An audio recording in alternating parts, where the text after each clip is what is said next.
In this video, I'm gonna show you or explain to you how to level up faster in Reverse 99. As you can see, when you enter this story mode or this chapter progression in the game, you can easily receive XP for every single chapter that you will be finishing. Also, you need to focus on daily activities inside the game and logging in every day to receive free rewards, which includes stamina and premium currency.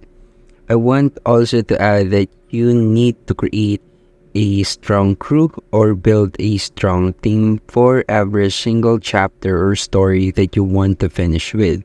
And lastly is to utilize the game mechanics effectively, like using the proper tactics on DPS or damage per second against every single monster in the story mode.